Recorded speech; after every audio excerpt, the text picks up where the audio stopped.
नमस्कार दोस्तों, आपका स्वागत है हमारे चैनल पर जहां हम जीवन, स्वास्थ्य और प्रेरणा से जुड़ी महत्वपूर्ण बातें साझा करते हैं। आज हम बात करने जा रहे हैं एक ऐसी किताब की जिसने दुनिया भर में कई लोगों के जीवन बदल दिए हैं, लव, मेडिसिन एंड मिरेकल्स। क्या आप जानते हैं कि बीमारी सिर्फ शारीरिक समस्या नहीं होती? हमारे मन, भावनाएं और हमारी सोच भी हमारे शरीर को गहराई से प्रभावित करती है।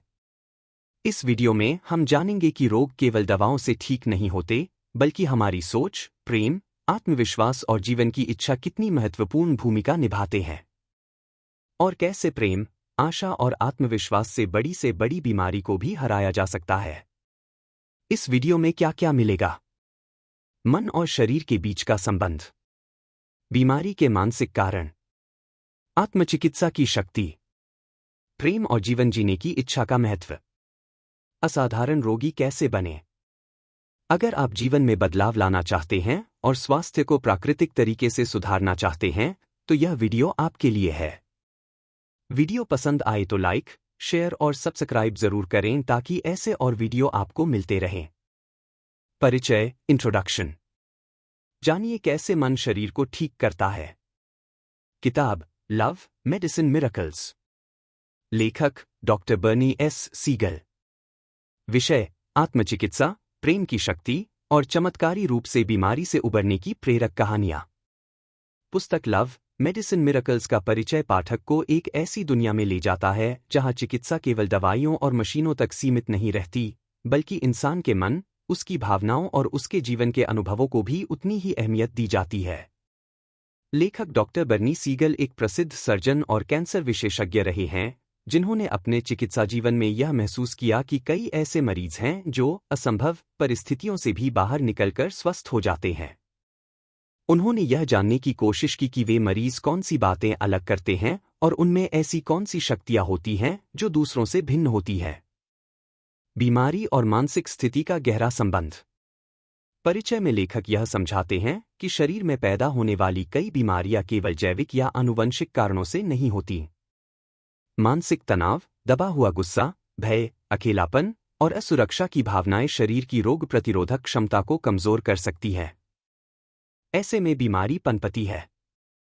इसके विपरीत, अगर मरीज के अंदर सकारात्मक सोच, जीवन के प्रति प्रेम, क्षमा और आत्मविश्वास हो, तो उसका शरीर रोग से लड़ने की क्षमता हासिल कर लेता है।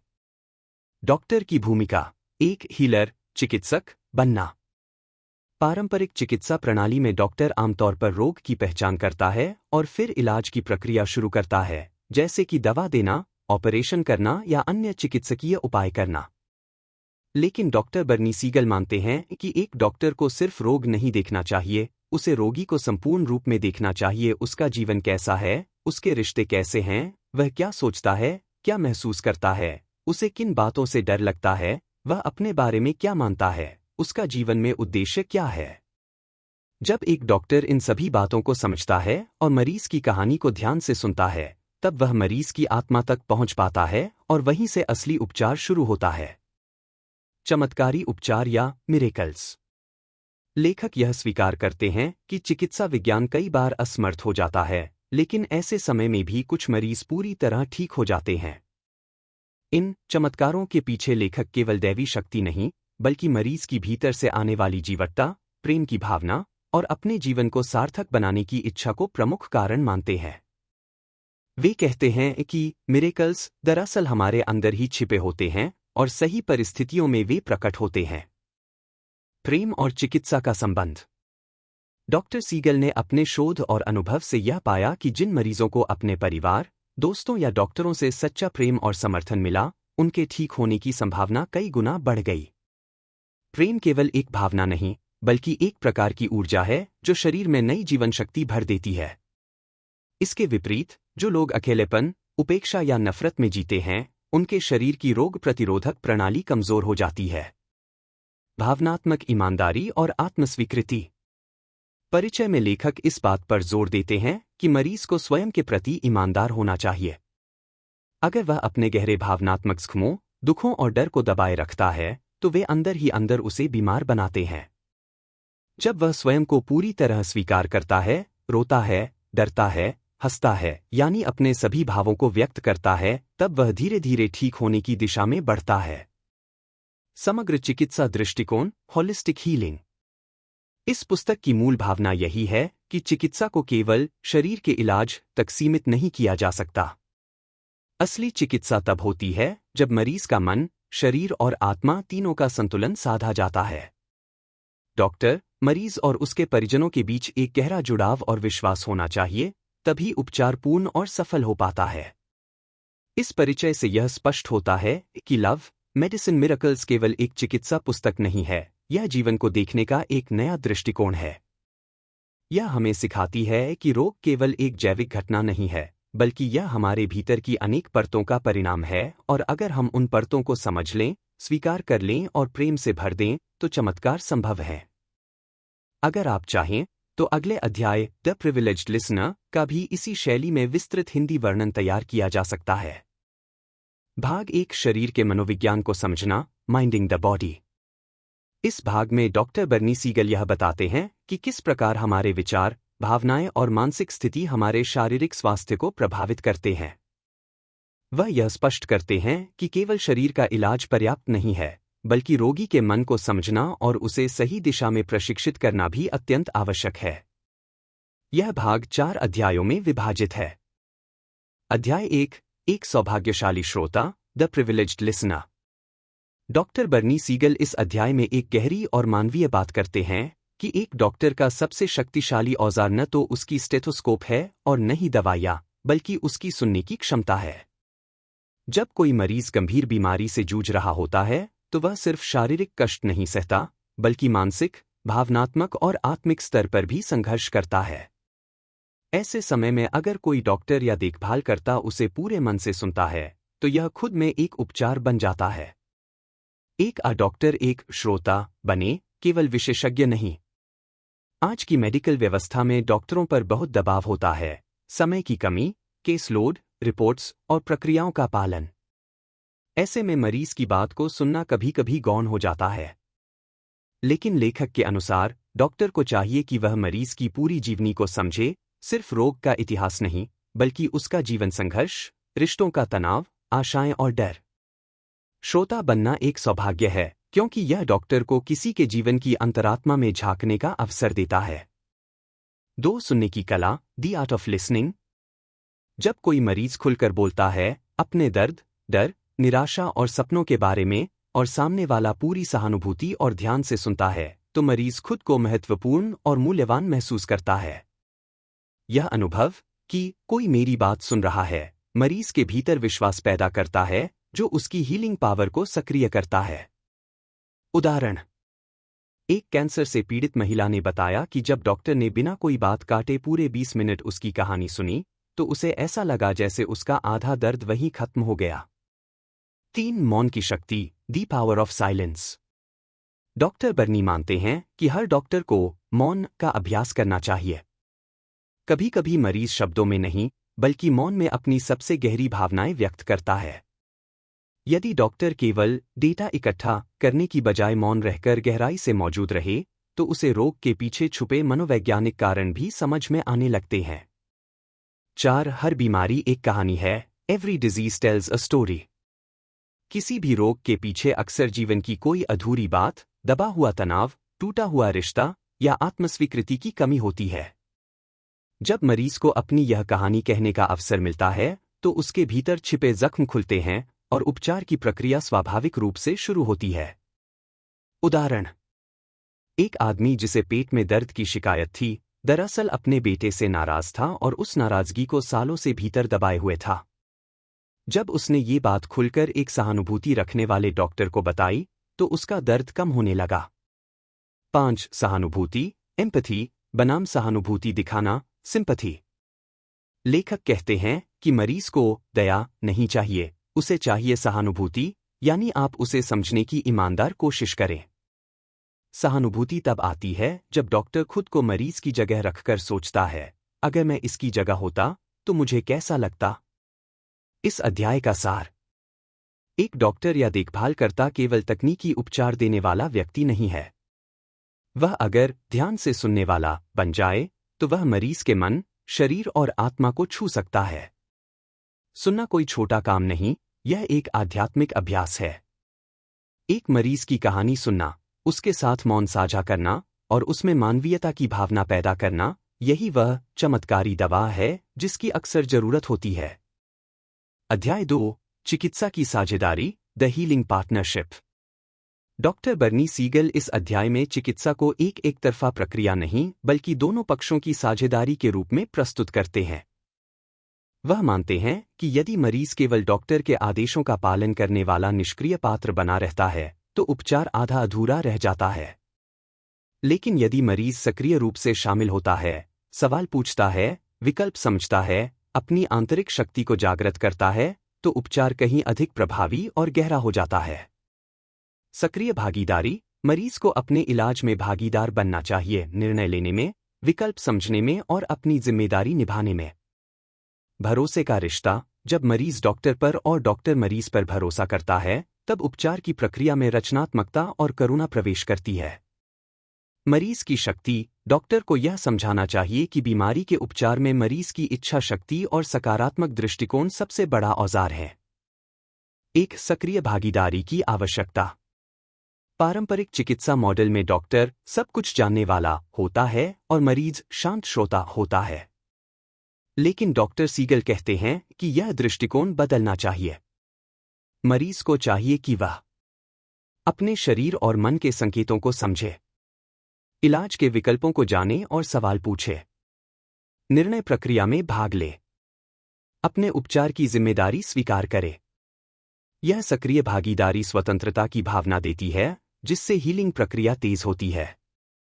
उदाहरण: एक महिला जिसे स्तन कैंसर था, उसने डॉक्टर से आग्रह किया कि वह कीमोथेरेपी के साथ ध्यान और सकारात्मक सोच को भी अपनाना चाहती है। डॉक्टर ने उसकी भागीदारी का सम्मान किया और परिणाम बहुत अच्छे आए। 2. भरोसे का रिश्ता। डॉक्टर और मरीज के बीच एक गहरे विश्वास का संबंध होना चाहिए। यह केवल व्यावसायिक नहीं बल्कि मानवीय रिश्ता होना चाहिए। जब डॉक्टर ईमानदारी से मरीज को सुनता है, उसकी भावनाओं को समझता है और एक समान स्तर पर बात करता है, तो मरीज भी खुलकर अपने डर, संदेह और उम्मीदें साझा करता है। इस रिश्ते में 2 बातें आवश्यक हैं।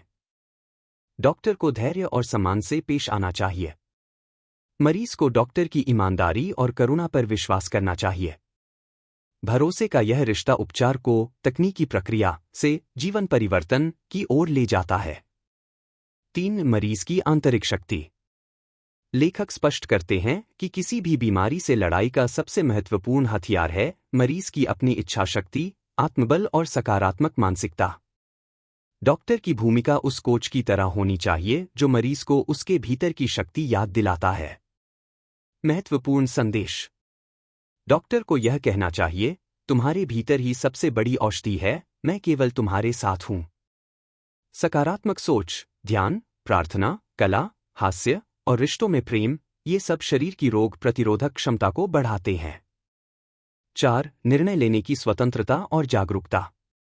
मरीज को अधिकार होना चाहिए कि वह कौन सा इलाज लेना है, कब इलाज शुरू करना है या विराम लेना है, किन वैकल्पिक तरीकों को अपनाना है, जैसे आयुर्वेद, योग, होलिस्टिक हीलिंग। लेकिन यह तभी संभव है जब डॉक्टर मरीज को जानकारी देने में पारदर्शी हो और उसे शिक्षित करे, न कि केवल आदेश दे। 5. सहयोग बनाम अधीनता।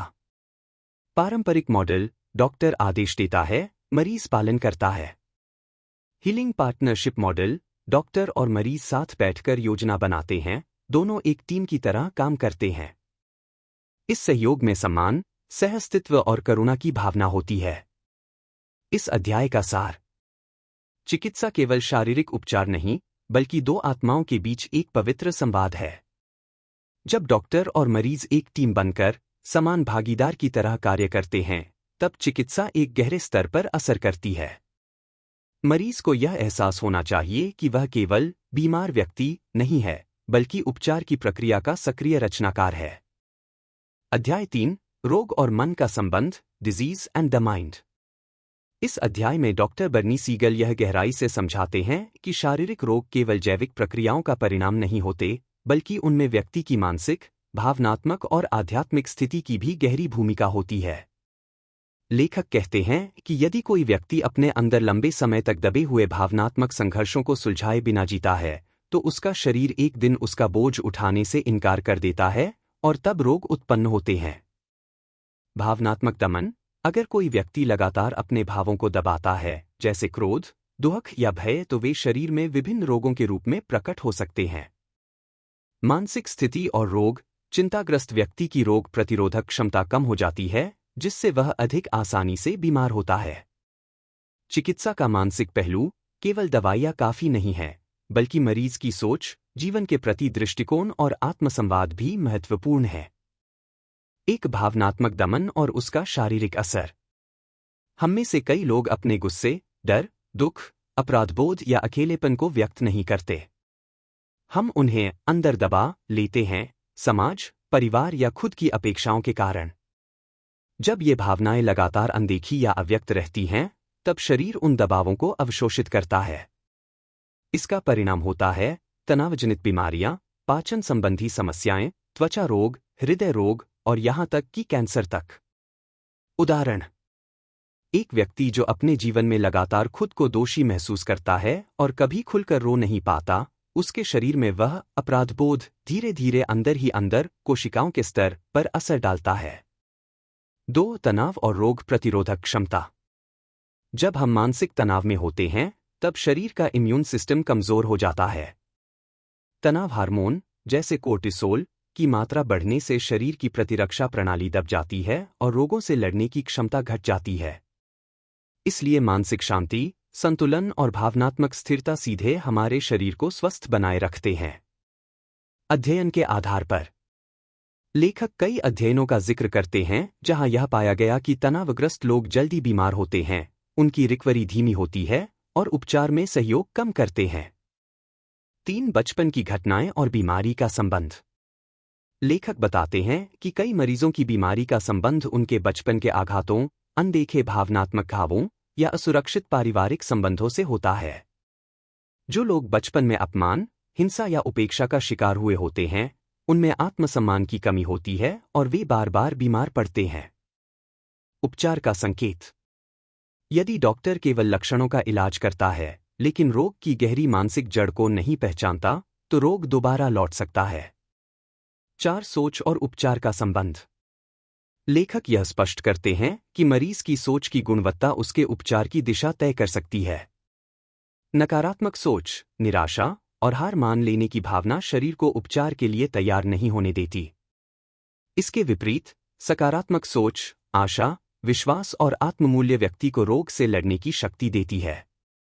उदाहरण: कुछ मरीज जब अपने जीवन में सकारात्मक परिवर्तन लाते हैं, जैसे कि पुराने रिश्तों को सुधारना, अपने उद्देश्य को पहचानना या खुद से प्रेम करना, तब बिना अतिरिक्त दवाओं के भी उनके स्वास्थ्य में चमत्कारी सुधार देखने को मिलता है। 5. मन की चिकित्सा में भूमिका: चिकित्सा केवल दवाइयों, शल्य चिकित्सा या रेडिएशन तक सीमित नहीं होनी चाहिए। रोगी के मन की स्थिति को ठीक किए बिना इलाज अधूरा रहता है। लेखक कहते हैं कि डॉक्टर को चाहिए कि वह मरीज से संवेदनशील बातचीत करे। ध्यान, कल्पना, प्रार्थना जैसे मानसिक साधनों को उपचार प्रक्रिया में शामिल करे। मरीज को खुद के भीतर झांकने की प्रेरणा दे। इस अध्याय का सार: हमारा मन और शरीर एक दूसरे से अलग नहीं है, वे निरंतर संवाद करते रहते हैं। जब मन दबा, टूटता या हताश होता है, तो शरीर उसका शिकार बनता है। इसलिए यदि हमें गहराई से उपचार चाहिए, तो हमें अपनी भावनाओं, विचारों और आत्मसंवाद को समझना और सुधारना होगा। चिकित्सा का भविष्य उस बिंदु पर है जहां मानसिक और शारीरिक उपचार साथ साथ चलें।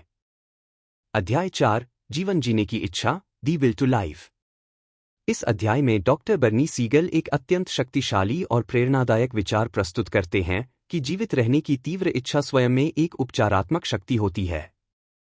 लेखक बताते हैं कि चिकित्सा विज्ञान जहां हार मान लेता है, वहां कई बार व्यक्ति की जीवन के प्रति आस्था, प्रेम और उद्देश्य उसे चमत्कारी रूप से ठीक कर देते हैं। मनोबल और आत्मबल: जिन मरीजों के अंदर जीवन के प्रति उत्साह, उद्देश्य और प्रेम होता है, वे कठिन से कठिन बीमारी से भी बाहर निकल आते हैं। उद्देश्यपूर्ण जीवन, मरीजों को किसी उद्देश्य से जोड़ना, जैसे परिवार के लिए जीना, अधूरे कार्य पूरे करना, किसी को माफ करना, उनमें आशा का संचार करता है। चमत्कारी उदाहरण। लेखक ने कई ऐसे मरीजों का उदाहरण दिया है जो मेडिकल अनुमानों के विपरीत ठीक हुए, क्योंकि उन्होंने जीने का संकल्प लिया और अपने भीतर बदलाव लाए। एक, मनोबल और आत्मबल की शक्ति। जब कोई व्यक्ति यह निश्चय करता है कि उसे जीना है और वह किसी भी हाल में अपने जीवन को फिर से अर्थपूर्ण बनाना चाहता है, तो उसका शरीर उस मानसिक ऊर्जा का जवाब देने लगता है। लेखक ने यह अनुभव किया कि जो मरीज सकारात्मक दृष्टिकोण, उत्साह और संघर्ष करने की इच्छा के साथ इलाज लेते हैं, वे अपेक्षाकृत जल्दी और बेहतर तरीके से ठीक होते हैं। उदाहरण। एक महिला जिसे डॉक्टरों ने कुछ महीनों का समय बताया था, उसने कहा, मैं अपनी बेटी की शादी देखे बिना मरने वाली नहीं हूं, और वास्तव में उसने न सिर्फ शादी देखी बल्कि वर्षों तक स्वस्थ जीवन जिया। 2, उद्देश्यपूर्ण जीवन से उपचार। जब किसी मरीज को कोई ऐसा जीवन का मकसद मिल जाता है जिससे वह जुड़ जाए, जैसे अपने बच्चों के लिए जीना, किसी अधूरे कार्य को पूरा करना, अपने जीवन की किसी गलती को सुधारना, किसी को माफ करना या प्रेम देना, तो वह मनोवैज्ञानिक रूप से जागृत हो जाता है और उस मकसद की पूर्ति तक जिंदा रहने की पूरी कोशिश करता है। लेखक की सलाह। डॉक्टरों को सिर्फ दवा देना ही नहीं, बल्कि मरीज को उसकी जिंदगी के अर्थ से दोबारा जोड़ना चाहिए। 3, मन का शरीर पर प्रभाव। लेखक यह बताते हैं कि शरीर के अंदर की हर कोशिका व्यक्ति की मनस्थिति को महसूस करती है। अगर मन हार मान ले तो शरीर भी धीरे धीरे अपना प्रतिरोध छोड़ देता है। लेकिन अगर मन कहे, मैं जीवित रहूंगा, मुझे जीना है, मैं ठीक हो सकता हूं, तो शरीर उसके अनुरूप प्रतिक्रिया देना शुरू करता है। वैज्ञानिक पहलू। कई शोधों में पाया गया है कि आशावादी और उद्देश्यपूर्ण सोच व्यक्ति की इम्यून सिस्टम को मजबूत बनाती है, जिससे वह संक्रमणों और कैंसर जैसी बीमारियों से भी लड़ने में सक्षम हो पाता है। 4, चमत्कारी उदाहरणों की चर्चा। डॉक्टर बर्नी ने ऐसे कई रोगियों के उदाहरण दिए हैं जिनकी बीमारी मेडिकल साइंस के अनुसार लाइलाज थी, लेकिन उन्होंने अपनी जीवन शक्ति, आस्था, प्रेम और सकारात्मकता के बल पर वर्षों तक जीवित रहकर स्वस्थ जीवन जिया। ऐसे लोग सिर्फ दवा पर निर्भर नहीं रहे, बल्कि उन्होंने अपने रिश्तों को सुधारा, मन की कड़वाहटों को छोड़ा, ध्यान और प्रार्थना से जुड़ गए और जीवन को पूरी तरह जीने लगे। 5, लेखक का संदेश। आपका इलाज डॉक्टर कर सकता है, लेकिन ठीक होने की इच्छा आपके भीतर से आनी चाहिए। जब व्यक्ति अपनी बीमारी के सामने खड़ा होकर कहता है कि मैं डरूंगा नहीं, मैं इसे पार करूंगा, तो वही क्षण होता है जब वास्तविक उपचार शुरू होता है। इस अध्याय का सार। जीने की इच्छा कोई मामूली भावना नहीं, बल्कि उपचार की नींव है। डॉक्टरों, परिवारजनों और स्वयं मरीज को इस बात पर ध्यान देना चाहिए कि जीवन में कौन सी चीजें उस व्यक्ति को जीने के लिए प्रेरित कर सकती हैं। मनोबल, उद्देश्य, प्रेम और आत्मसम्मान, ये सब मिलकर शरीर को चमत्कारिक रूप से स्वस्थ कर सकते हैं। भाग 2, मन को शरीर में उतारना, embodying the mind. Doctor Bernie Siegel की पुस्तक लव, मेडिसिन मिरेकल्स का दूसरा भाग इस गहराई से चर्चा करता है कि मन केवल विचारों का केंद्र नहीं, बल्कि उपचार की एक सक्रिय शक्ति है, जिसे अगर सही दिशा दी जाए तो वह शरीर के स्तर पर भी बदलाव ला सकता है। इस भाग में बताया गया है कि हम अपने मन को कैसे प्रशिक्षित करें, कैसे उसका उपयोग बीमारी से बाहर निकलने और आत्मचिकित्सा के लिए करें। यह भाग 5 अध्यायों में विभाजित है। अध्याय 5, यात्रा की शुरुआत, बिगिनिंग द जर्नी।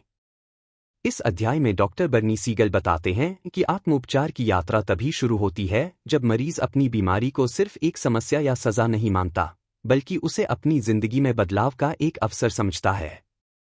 यही मनोवैज्ञानिक बदलाव ही व्यक्ति को सचमुच स्वस्थ होने की दिशा में ले जाता है। स्वीकृति। पहला कदम है रोग को नकारने के बजाय स्वीकार करना और यह समझना कि यह शरीर का एक संकेत है कुछ बदलने का।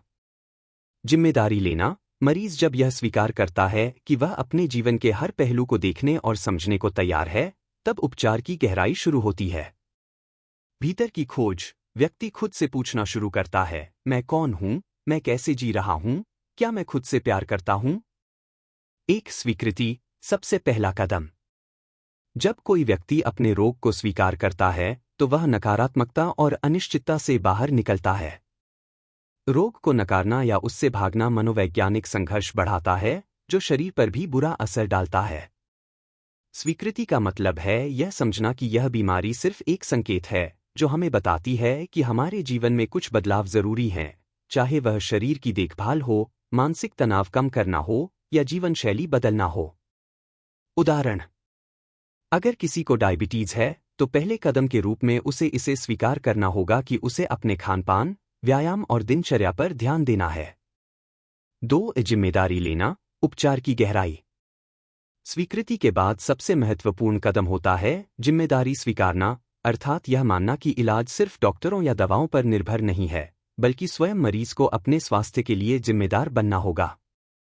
मरीज को यह सोचना चाहिए कि उसकी सोच, आदतें, भावनाएं और जीवन शैली ही उसके उपचार का एक बड़ा हिस्सा है।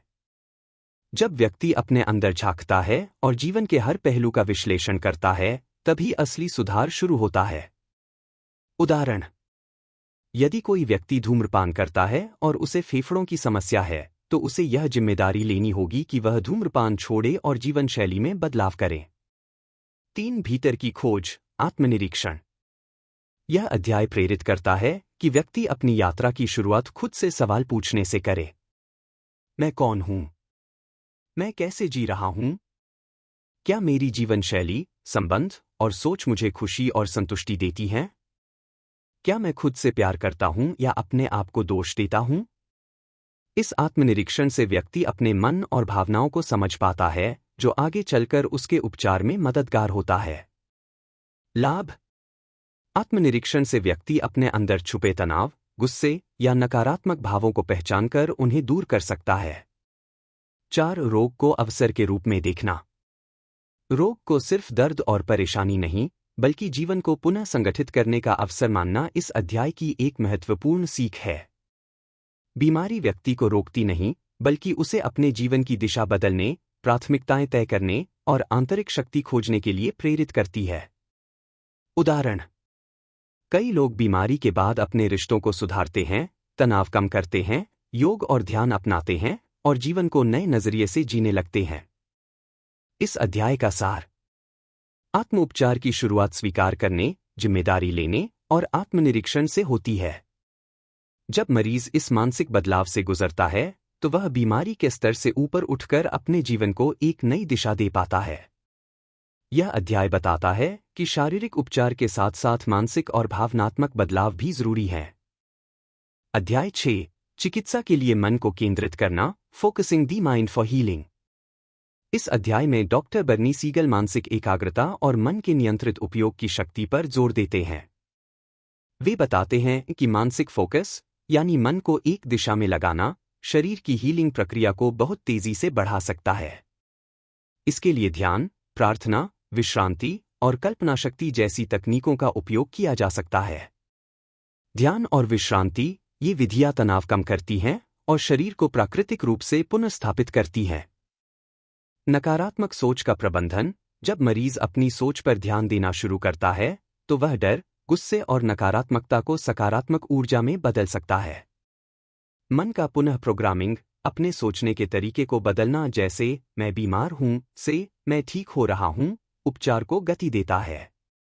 1. ध्यान और विश्रांति की भूमिका। ध्यान, मेडिटेशन और विश्रांति, रिलैक्सेशन का अभ्यास तनाव कम करने में मदद करता है, जो शरीर के लिए अत्यंत लाभकारी होता है। तनाव शरीर में हार्मोनल असंतुलन, रक्तचाप की वृद्धि और इम्यून सिस्टम की कमजोरी का कारण बनता है। ध्यान से ये सब नियंत्रित हो सकता है। जब शरीर शांत होता है, तो उसकी प्राकृतिक पुनर्स्थापना, हीलिंग की क्षमता बढ़ जाती है। यह प्रक्रिया शरीर के स्वाभाविक बचाव तंत्रों को सक्रिय करती है। उदाहरण, रोजाना 10 से 15 मिनट ध्यान करने से मरीज की चिंता कम होती है और उसे मानसिक स्थिरता मिलती है, जो उपचार में सहायक होती है। 2. नकारात्मक सोच का प्रबंधन। मरीज की सोच बहुत महत्वपूर्ण भूमिका निभाती है। यदि कोई बार बार सोचता है, मैं ठीक नहीं हो पाऊंगा, तो यह उसके दिमाग और शरीर दोनों पर बुरा प्रभाव डालता है। इस अध्याय में बताया गया है कि जब व्यक्ति अपनी नकारात्मक सोच को पहचानता है और उस पर नियंत्रण करना सीखता है, तो वह उसे धीरे धीरे सकारात्मक ऊर्जा में बदल सकता है। डर, चिंता, गुस्सा और क्रोध जैसी नकारात्मक भावनाएं शरीर के लिए विष के समान होती हैं, जो रोग को बढ़ा सकती हैं। उपाय: नकारात्मक विचार आते ही उन्हें रोकना या उनका सामना करना, और सकारात्मक बातें दोहराना जैसे मैं स्वस्थ हो रहा हूं, मेरा शरीर मुझे ठीक कर रहा है। 3. मन का पुनः प्रोग्रामिंग, रीप्रोग्रामिंग दी माइंड। लेखक बताते हैं कि जैसे हम कंप्यूटर को नया सॉफ्टवेयर देते हैं, वैसे ही हमें अपने दिमाग के विचारों और मान्यताओं को भी बदलना होता है। उदाहरण के लिए, जब कोई बार बार सोचता है मैं बीमार हूं, तो उसका शरीर उसी अनुरूप प्रतिक्रिया देता है। लेकिन यदि वह सोचता है मैं ठीक हो रहा हूं, तो उसका शरीर ठीक होने की दिशा में काम करता है। यह मन की भाषा शरीर को निर्देशित करती है, इसलिए इसे सकारात्मक, आशावादी और जीवनदायक बनाना आवश्यक है। 4. कल्पना शक्ति, इमेजरी का प्रयोग। कल्पना करना या विजुअलाइजेशन तकनीक का उपयोग भी इस अध्याय में बताया गया है। मरीज अपने मन में कल्पना कर सकता है कि उसका शरीर स्वस्थ हो रहा है, उसका रोग समाप्त हो रहा है। यह मानसिक छवियां मस्तिष्क को संकेत देती हैं और शरीर के उपचार तंत्रों को सक्रिय करती हैं। इस अध्याय का सार: मन को केंद्रित करना, उसे शांत और सकारात्मक बनाना, रोग के इलाज में महत्वपूर्ण भूमिका निभाता है। ध्यान, विश्रांति, प्रार्थना और कल्पना शक्ति जैसी तकनीकों का अभ्यास मरीज की मानसिक शक्ति को बढ़ाता है, जिससे शरीर की प्राकृतिक उपचार प्रक्रिया मजबूत होती है। नकारात्मक सोच से बचना और मन को पुनः प्रोग्राम करना उपचार की गति बढ़ाता है। अध्याय 7: रोग और उपचार की कल्पनाएं, images in disease and healing. इस अध्याय में डॉक्टर बर्नी सीगल मानसिक कल्पना शक्ति या विजुअलाइजेशन की गहरी भूमिका और शक्ति पर प्रकाश डालते हैं। वे बताते हैं कि मन में बनी छवियां न केवल हमारे भावनात्मक और मानसिक स्तर पर असर डालती हैं, बल्कि वे शारीरिक स्वास्थ्य पर भी सीधा प्रभाव डालती हैं। रचनात्मक कल्पना: मरीज अपने मन में यह कल्पना करता है कि उसका शरीर स्वस्थ हो रहा है, रोग गायब हो रहा है और वह पूरी तरह ठीक हो रहा है। मानसिक चित्रण से शारीरिक परिवर्तन: मस्तिष्क और शरीर एक दूसरे से जुड़े हैं। जब आप स्पष्ट रूप से स्वास्थ्य की छवि बार बार देखते हैं, तो शरीर भी उस दिशा में काम करता है। उदाहरण: कुछ मरीजों ने कल्पना की कि उनकी प्रतिरक्षा कोशिकाएं कैंसर कोशिकाओं को खा रही हैं और इससे आश्चर्यजनक सुधार देखने को मिला। एक रचनात्मक कल्पना, क्रिएटिव विजुअलाइजेशन। मरीज जब अपनी मानसिक छवि में खुद को स्वस्थ, सक्रिय और रोगमुक्त कल्पित करता है, तो वह केवल एक कल्पना नहीं करता, बल्कि यह एक मानसिक अभ्यास है जो शरीर की हीलिंग प्रक्रिया को प्रेरित करता है। यह अभ्यास आशा, सकारात्मकता और जीवन शक्ति को बढ़ाता है। उदाहरण के लिए, एक कैंसर रोगी अपने दिमाग में बार बार सोच सकता है कि उसके शरीर की प्रतिरक्षा प्रणाली कैंसर कोशिकाओं को पहचानकर उन्हें नष्ट कर रही है। 2. मानसिक चित्रण से शारीरिक परिवर्तन। मस्तिष्क और शरीर एक जटिल नेटवर्क के रूप में जुड़े हुए हैं। मस्तिष्क के विचार, भावनाएं और चित्र शरीर के कार्यों को नियंत्रित करते हैं। जब हम बार बार स्वस्थ शरीर की तस्वीर देखते हैं या सोचते हैं, तो मस्तिष्क अपने न्यूरोकेमिकल और हार्मोनल स्तर पर शरीर को संकेत देता है कि उसे ठीक होना है। यह संकेत प्रतिरक्षा तंत्र को सक्रिय करता है, तनाव हार्मोन को कम करता है और सेलुलर स्तर पर मरम्मत प्रक्रिया को तेज करता है। 3. वास्तविक उदाहरण। लेखक ने कई ऐसे मरीजों के किस्से साझा किए हैं जिन्होंने कल्पना के जरिए अपने शरीर में सुधार देखा। एक मरीज ने कल्पना की कि उसकी प्रतिरक्षा कोशिकाएं कैंसर की कोशिकाओं को खा रही हैं। इस मानसिक चित्रण से उसके शरीर की प्रतिरक्षा प्रणाली मजबूत हुई और कैंसर कम होने लगा। इसी तरह, कई मरीजों ने ध्यान और विजुअलाइजेशन की मदद से अपने दर्द और अन्य लक्षणों में कमी पाई। 4. कल्पना की शक्ति के वैज्ञानिक प्रमाण। आधुनिक न्यूरोसाइंस में यह मान्यता है कि मस्तिष्क में वही न्यूरोलॉजिकल गतिविधि होती है जब कोई व्यक्ति असली में किसी क्रिया को करता है या उसकी कल्पना करता है। इसलिए विजुअलाइजेशन तकनीक केवल मानसिक स्तर पर ही नहीं, बल्कि शारीरिक स्तर पर भी प्रभाव डालती है। इस अध्याय का सार: मानसिक छवियां हमारी वास्तविकता बन सकती हैं यदि हम उन्हें बार बार और पूरी निष्ठा के साथ मन में बनाते रहें। रोग के दौरान सकारात्मक और स्वस्थ जीवन की कल्पना करना उपचार का एक अहम हिस्सा है। विजुअलाइजेशन तकनीक से मन और शरीर एक साथ काम करते हुए रोग को मात देते हैं। अध्याय 8: असाधारण बनना, बिकमिंग एक्सेप्शनल। इस अध्याय में डॉक्टर बर्नी सीगल उन लोगों की कहानी बताते हैं जिन्हें असाधारण मरीज कहा जाता है। ये वे लोग होते हैं जिन्होंने मेडिकल प्रेडिक्शंस को गलत साबित किया और ऐसी परिस्थितियों में भी पूरी तरह से ठीक होकर चमत्कार कर दिखाया जहां उम्मीद कम थी। नियम तोड़ने वाले मरीज। ये मरीज अपने जीवन की जिम्मेदारी लेते हैं, डॉक्टरों से सवाल करते हैं, इलाज के विकल्प ढूंढते हैं और मन को मजबूत बनाते हैं। खुद की आवाज सुनना। वे समाज या डॉक्टर की उम्मीदों से अधिक अपने अंदर की आवाज पर विश्वास करते हैं।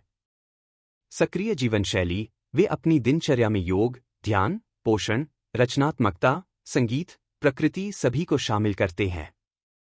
एक नियम तोड़ने वाले मरीज, रूल ब्रेकिंग पेशेंट्स।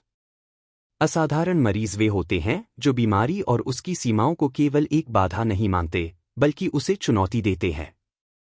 ये लोग डॉक्टरों के सुझावों को बिना सवाल किए नहीं मानते बल्कि वे खुद से सवाल करते हैं, जानकारी जुटाते हैं और बेहतर इलाज के विकल्प खोजते हैं। वे अपनी बीमारी के प्रति जिम्मेदारी लेते हैं और पूरी कोशिश करते हैं कि वह केवल शारीरिक इलाज तक सीमित न रहे बल्कि मानसिक, भावनात्मक और आध्यात्मिक स्तर पर भी सही दिशा में जाए। 2. खुद की आवाज सुनना, listening to one's inner voice.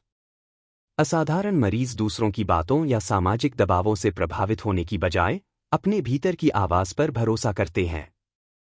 वे अपनी आत्मा की आवाज सुनते हैं जो उन्हें बताती है कि वे ठीक हो सकते हैं और वे इस विश्वास के साथ उपचार की प्रक्रिया में सक्रिय रूप से भाग लेते हैं। यह आंतरिक विश्वास और आत्मविश्वास उन्हें नकारात्मक परिस्थितियों से लड़ने की ताकत देता है। 3. सक्रिय जीवन शैली अपनाना, अडॉप्टिंग एन एक्टिव लाइफस्टाइल। ये मरीज केवल दवाइयों पर निर्भर नहीं रहते बल्कि अपने जीवन शैली में भी सुधार लाते हैं। वे योग, ध्यान, प्राणायाम जैसे शारीरिक और मानसिक स्वास्थ्य के अभ्यासों को नियमित रूप से करते हैं। पोषण का ध्यान रखते हैं जिससे शरीर को जरूरी ऊर्जा और तत्व मिले। संगीत, कला, प्रकृति के संपर्क में रहना भी इनकी दिनचर्या का हिस्सा होता है क्योंकि यह मानसिक शांति और खुशी बढ़ाता है। ये सभी गतिविधियां शरीर की उपचार क्षमता को बढ़ाती हैं और मन को मजबूत बनाती हैं। इस अध्याय का सार। असाधारण बनना सिर्फ बीमारी से ठीक होना नहीं है बल्कि पूरी जिंदगी को एक नई ऊर्जा, उद्देश्य और उम्मीद के साथ जीना है। यह अध्याय प्रेरणा देता है कि व्यक्ति अपनी सोच, दृष्टिकोण और जीवन शैली बदलकर चमत्कार कर सकता है। डॉक्टर और मरीज के बीच साझेदारी और मनोबल की भूमिका यहां सबसे ज्यादा महत्वपूर्ण होती है। अध्याय 9, प्रेम और मृत्यु, लव एंड डेथ। यह अध्याय पुस्तक का सबसे गहरा और भावनात्मक हिस्सा है जो जीवन के 2 अनिवार्य पहलुओं, प्रेम और मृत्यु, पर विचार करता है। डॉक्टर बर्नी सीगल बताते हैं कि जीवन में मृत्यु का डर आम है, लेकिन यदि हम प्रेम की शक्ति को समझें और उसे अपनाएं, तो हम न केवल शारीरिक रूप से बल्कि मानसिक और आध्यात्मिक रूप से भी स्वस्थ हो सकते हैं। मृत्यु का सामना करना। जब कोई व्यक्ति मृत्यु के विचार से भागने के बजाय उसका सामना करता है तो उसमें भय की जगह शांति आ जाती है। प्रेम का प्रभाव। जिन मरीजों को बिना शर्त प्रेम, अपनापन और सम्मान मिलता है, उनमें बीमारी से बाहर निकलने की संभावना बहुत बढ़ जाती है। पूर्णता का अनुभव। जब कोई व्यक्ति यह मान लेता है कि उसका जीवन प्रेम, अर्थ और उद्देश्य से भरपूर है, तब वह उपचार की स्थिति में आ जाता है, भले ही मृत्यु निकट हो। एक मृत्यु का सामना करना, फेसिंग डेथ। अधिकांश लोग मृत्यु से डरते हैं, इसे जीवन का अंत और भयावह घटना मानते हैं। परंतु लेखक कहते हैं कि मृत्यु से भागने की बजाय यदि हम इसे स्वीकार करें और उसका सामना साहस के साथ करें, तो भय की जगह शांति और समझदारी आती है। मृत्यु को जीवन का अंतिम अध्याय मानकर हम अपने बचा हुआ समय ज्यादा अर्थपूर्ण और प्रेमपूर्ण तरीके से जी सकते हैं। इस स्वीकृति से मानसिक तनाव कम होता है और व्यक्ति अपनी शेष ऊर्जा को सकारात्मक कामों में लगा पाता है। 2. प्रेम का प्रभाव, द पावर ऑफ लव। प्रेम, अपनापन और सम्मान की भावना शरीर और मन दोनों के लिए अत्यंत आवश्यक है। जब मरीज को बिना शर्त प्यार और समर्थन मिलता है, चाहे वह परिवार से हो, दोस्तों से या डॉक्टरों से, तो उसकी हीलिंग क्षमता बढ़ जाती है। प्रेम से मनोबल बढ़ता है, आत्मविश्वास आता है और व्यक्ति जीवन की चुनौतियों का सामना बेहतर ढंग से कर पाता है। यह अध्याय बताता है कि भावनात्मक जुड़ाव और देखभाल बीमार व्यक्ति की जीवन शक्ति को पुनर्जीवित करते हैं। 3 पूर्णता का अनुभव, एक्सपीरियंसिंग होलनेस। जब कोई व्यक्ति यह स्वीकार कर लेता है कि उसका जीवन प्रेम, अर्थ और उद्देश्य से पूर्ण है, तो वह आंतरिक रूप से संतुष्ट और शांत हो जाता है। इस स्थिति में वह चाहे जीवन के अंतिम चरण में हो, फिर भी उसकी आत्मा स्वास्थ्य की स्थिति में होती है। पूर्णता का अनुभव व्यक्ति को अपने जीवन के हर पल को महत्व देने और वर्तमान में जीने की प्रेरणा देता है। ऐसे लोग मृत्यु को एक अंत नहीं, बल्कि एक संक्रमण या नई शुरुआत के रूप में देखते हैं। इस अध्याय का सार। यह अध्याय जीवन और मृत्यु के बीच के गहरे संबंध को समझाता है। डॉक्टर सीगल कहते हैं कि जब तक हम मृत्यु से डरते रहेंगे, तब तक हम जीवन को पूरी तरह से नहीं जी पाएंगे। प्रेम के साथ जीना हमें न केवल बेहतर इंसान बनाता है, बल्कि गंभीर बीमारी से लड़ने में भी मदद करता है। मृत्यु की स्वीकार्यता और प्रेम का समावेश हमारे जीवन को एक नए अर्थ और शक्ति से भर देता है। अंतिम निष्कर्ष, final conclusion. Love, medicine and miracles यह संदेश देती है कि चिकित्सा केवल शरीर का इलाज नहीं है, बल्कि यह मन, भावना और आत्मा से जुड़ी एक समग्र प्रक्रिया है। प्रेम, आशा, आत्मविश्वास और सक्रिय भागीदारी रोगों से लड़ने के सबसे शक्तिशाली साधन हैं। यह पुस्तक केवल मरीजों के लिए ही नहीं, बल्कि हर व्यक्ति के लिए प्रेरणादायक है जो अपने जीवन को गहराई से समझना चाहता है। डॉक्टर बर्नी सीगल ने अपने अनुभवों के माध्यम से यह दिखाया है कि बीमारी से लड़ाई में प्रेम, आशा और आत्मविश्वास की भूमिका बहुत महत्वपूर्ण होती है। चिकित्सा का समग्र स्वरूप। शरीर का उपचार अकेले दवाओं या सर्जरी से नहीं होता। मन की स्थिति, भावनाएं और आध्यात्मिक स्वास्थ्य भी रोग की प्रक्रिया और ठीक होने में गहराई से जुड़े होते हैं। प्रेम और आशा की शक्ति। जब मरीज को प्यार, अपनापन और समर्थन मिलता है, तो वह मानसिक रूप से मजबूत होता है। आशा और सकारात्मक सोच उसके जीवन में चमत्कार ला सकती है। सक्रिय भागीदारी। मरीज को केवल इलाज के पैसिव रिसीवर नहीं, बल्कि अपनी स्वस्थता के सक्रिय भागीदार के रूप में देखना जरूरी है। उसका सकारात्मक दृष्टिकोण और खुद पर विश्वास इलाज को और सफल बनाता है। आत्मचिकित्सा की क्षमता। हर व्यक्ति के अंदर खुद को ठीक करने की एक अद्भुत शक्ति होती है। यह शक्ति तब जागृत होती है जब हम अपनी पूरी जिंदगी को समझते हैं और खुद को प्यार करते हैं। प्रेरणा का स्रोत। यह पुस्तक सिर्फ बीमार लोगों के लिए नहीं, बल्कि हर उस व्यक्ति के लिए है जो जीवन की गहराई से समझ और खुद की देखभाल करना चाहता है। यह हमें याद दिलाती है कि बीमारी केवल एक शारीरिक घटना नहीं है, बल्कि वह हमारे पूरे अस्तित्व से जुड़ी होती है। और इस अस्तित्व की रक्षा, सशक्तिकरण और उपचार में प्रेम सबसे बड़ा औजार है।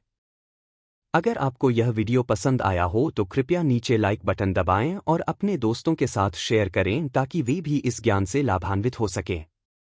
आपके विचार हमारे लिए बहुत महत्वपूर्ण हैं, तो कृपया कमेंट करके बताएं कि आपको कौन सा हिस्सा सबसे ज्यादा प्रेरणादायक लगा या आप किस विषय पर अगला वीडियो देखना चाहेंगे। अगर आपने अभी तक हमारे चैनल को सब्सक्राइब नहीं किया है, तो सब्सक्राइब जरूर करें ताकि आपसे कोई नया वीडियो मिस न हो। हम आपके साथ जुड़े रहना चाहते हैं और आपके जीवन को बेहतर बनाने में मदद करना चाहते हैं। धन्यवाद और अगली बार फिर मिलते हैं एक नए वीडियो के साथ। तब तक स्वस्थ रहें, खुश रहें और सकारात्मक सोचें।